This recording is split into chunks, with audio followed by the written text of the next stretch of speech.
ಮಾಡಿದ್ದೆ 210 ರೂಪಾಯಿ. ಆಗ 4 ಗಂಟೆ ಆಯ್ತಾ ಬಂತು, ಡ್ಯೂಟಿನ ಆನ್ ಮಾಡಿದ್ದೀನಿ. ಇವಾಗಿಂದ ನಾ ಕೊಡ್ತೀನಿ ಇನ್ಸ್ಟಾಗ್ರಾಮ್ ಅಲ್ಲಿ ಪಿಕಪ್ ಕಿಲೋಮೀಟರ್ಗೂ ಇದರಲ್ಲಿ ಅಮೌಂಟ್ ಕೊಡ್ತಾನೆ, ಅದೊಂದು ಖುಷಿ ವಿಚಾರ. ಸೊ ಗಾಡಿ ಕಿಲೋಮೀಟರ್ ಬಂದು 51,400. ಇಲ್ಲಿಂದ 3 ಕಿಲೋಮೀಟರ್ ಡ್ರಾಪ್. ಆಫರ್ ಮಾಡಿದ್ರೆ ಇನ್ನೂ 8 ಆರ್ಡರ್ನ ಕಂಪ್ಲೀಟ್ ಮಾಡಬೇಕು. ಇವಾಗ ಇಲ್ಲಿಂದ ಜೋನ್ ಬಿಟ್ಟು ಹೊರಗಡೆ ಇದೀನಿ. ನೆಟ್ಟೆ ಮೀನಾಕ್ಷಿ. ಓಕೆ, 5 ರೂಪಾಯಿ ನನಗೆ ಮೈನಸ್ ಆಗಿದೆ.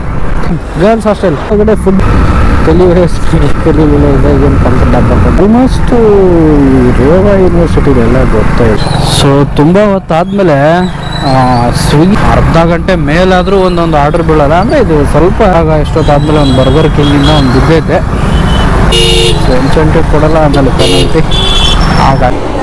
ಸೊ ಇಲ್ಲಿಂದ 5 ರೂಪಾಯಿ ತೆಗಿಬೇಕಿದು, ನನ್ನ ಬೇಜವಾಬ್ದಾರಿಯಿಂದ ಹೋಗಿರೋದಲ್ವ, ಅದಕ್ಕೋಸ್ಕರ. ಮತ್ತು ಕಿಲೋಮೀಟರ್ಸ್ ನೋಡೋದಾದ್ರೆ ಸೊ ಕೆಳಗಡೆ.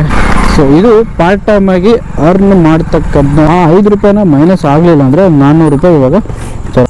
ಸೊ ಎಷ್ಟಾಯಿತು ಅಂದರೆ 396 ರೂಪಾಯಿ. ಮ್ಯಾಕ್ಸಿಮಮ್ 300 ರೂಪಾಯಿ ಆದಮೇಲೆ ಅರ್ನ್ ಮಾಡ್ಬೋದು. ವಿತ್ ವಾಚಿಂಗ್ ಇದಾಗಿತ್ತು ಇವತ್ತು. ತುಂಬ ದಿನ ಆದಮೇಲೆ ವಿಡಿಯೋನ ಮಾಡಿದೆ.